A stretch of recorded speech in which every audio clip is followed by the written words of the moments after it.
আসসালামু আলাইকুম এভরিওয়ান, কী অবস্থা সবার? আশা করি সবাই অনেক বেশি ভালো আছো, সুস্থ আছো। তো এইচএসসি ব্যাচ 24-এর জন্য আজকে আমরা ইংলিশ ফার্স্ট পেপারের সাজেশন নিয়ে আসছি। জানি অনেক দেরি হয়ে গেছে, এর জন্য আমি এক্সট্রিমলি সরি। কিন্তু এই শেষ মুহূর্তের প্রস্তুতিকে খুব সুন্দরভাবে গোছানোর জন্য আমি ইংলিশ ফার্স্ট পেপারের সাজেশনটা তোমাদের জন্য নিয়ে আসছি। আশা করি এটা তোমাদের কাজে লাগবে। ইনশাল্লাহ এখান থেকে 90% প্লাস কমন আসবে তোমাদের।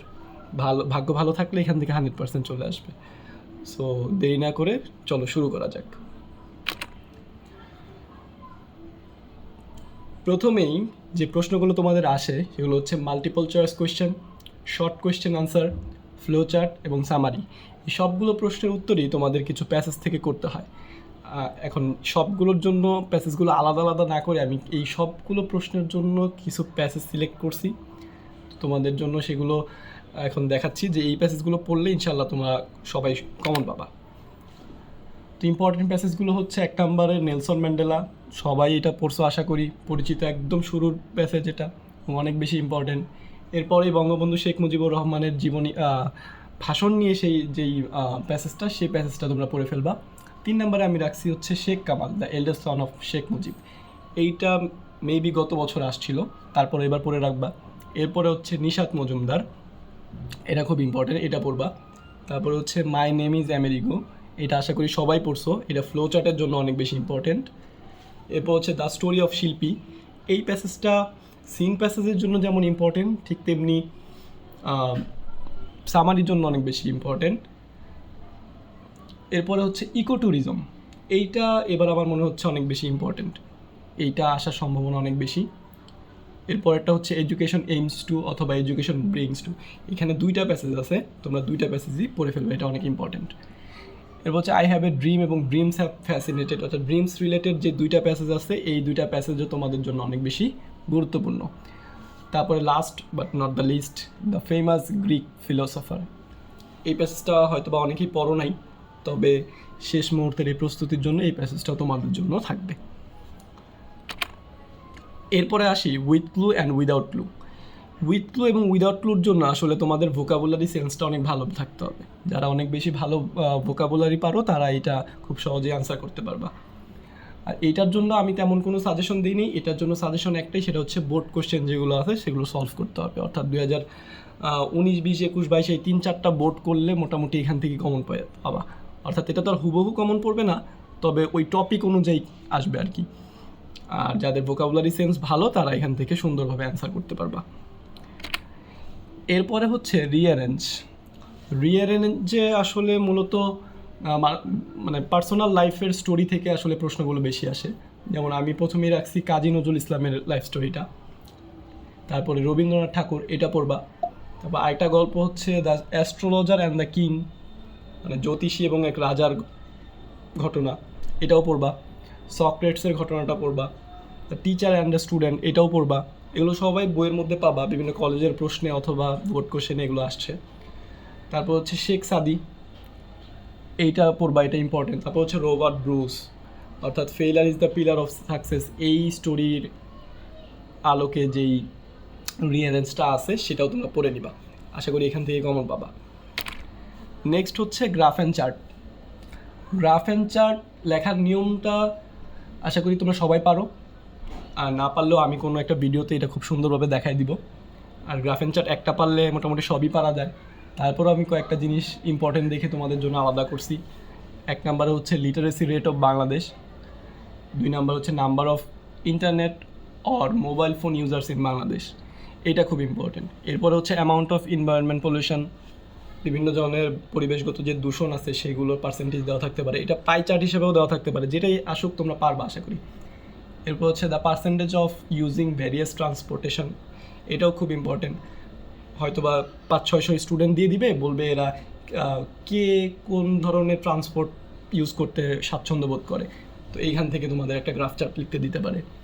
এরপরে হচ্ছে the percentage of A families house hold income distributed in different categories, একটা ফ্যামিলির যে ইনকাম আছে সেটা কোন কোন ক্যাটাগরিতে কী কী পার্সেন্টেজে খরচ করা হয়, এটাও অনেক ইম্পর্টেন্ট। এরপর হচ্ছে পপুলেশন গ্রোথ অফ বাংলাদেশ, এটা সবসময় তোমরা পড়ে আসছো। তো গ্রাফ অ্যান্ড চার্ট আশা করি একটা যে কোনো নিয়ম শিখলে তোমরা বাকিগুলো অ্যান্সার করতে পারবা, আর এখান থেকেই কমন থাকবে ইনশাল্লাহ। নেক্সট হচ্ছে কমপ্লিটিং স্টোরি। তো কমপ্লিটিং স্টোরি আসলে দুই ধরনের হইতে পারে, একটা হচ্ছে ট্রেডিশনাল স্টোরি আর একটা হচ্ছে ক্রিয়েটিভ স্টোরি। তো ট্রেডিশনাল স্টোরি তোমরা যেগুলো ছোটোবেলা থেকে পড়ে আসছো, কিচ্ছা কাহিনী এই টাইপের, তো এইগুলো তোমরা আশা করি মোটামুটি সবগুলোই পারো। আর ক্রিয়েটিভ স্টোরি হচ্ছে একটা স্টোরির যে কোনো একটা ঘটনা দেওয়া থাকবে, সেটা তুমি তোমার নিজের মতো করে ব্যাখ্যা করবা, কিন্তু অবশ্যই সেটা ভালো দিকে ব্যাখ্যা করার চেষ্টা করবা, কারণ কোনো স্টোরি আসলে আমরা খারাপ মেসেজ দিতে চাই না। তো এটা খুব সুন্দরভাবে ক্রিয়েটিভ স্টাইলে তুমি লিখতে হবে। ক্রিয়েটিভ স্টোরির যেমন সুবিধা আছে, ঠিক তেমনি অসুবিধাও আছে। সুবিধা কেমন? সুবিধা হচ্ছে ক্রিয়েটিভ স্টোরি তুমি তোমার ইচ্ছা মতো গল্পের মোড় নিতে পারো। আর অসুবিধা হচ্ছে এইখানে তোমার ভোকাবুলারি সেন্সটা খুব ভালো থাকতে হবে।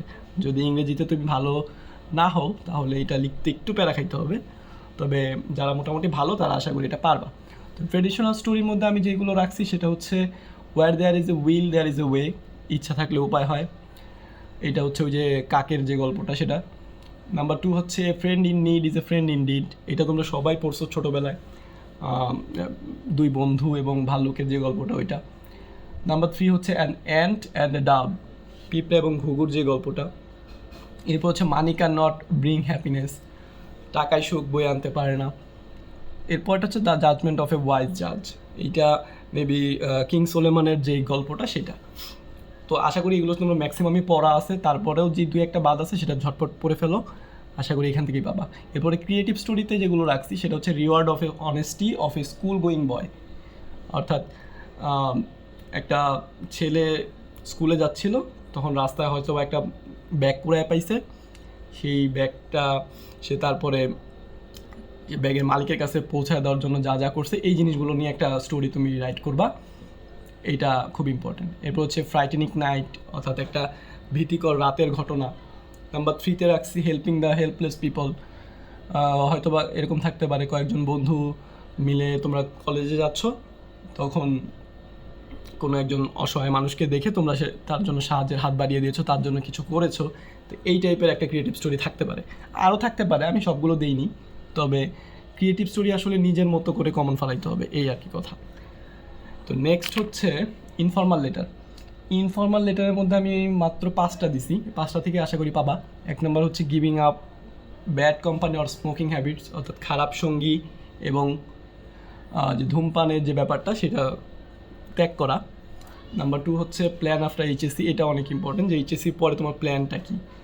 নাম্বার 3 হচ্ছে bad effects of mobile phone or social media, mobile phone এবং সোশ্যাল মিডিয়ার যেই খারাপ প্রভাবটা তোমার উপর পড়ছে এইটা নিয়ে একটা লেটার তুমি তোমার ছোটো ভাই বা ছোটো বোনকে লিখতে পারো। এরপরে আসতে পারে importance of reading news paper, অথবা এখানে ইম্পর্টেন্স অফ লার্নিং ইংলিশ, এটাও আসতে পারে। তো আশা করি এটা পারবা।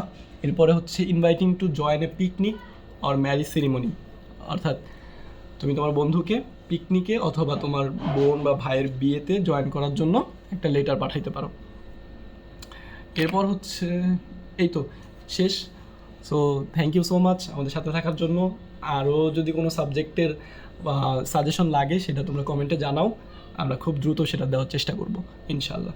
ভালো থাকো, সুস্থ থাকো, আল্লাহ হাফেজ।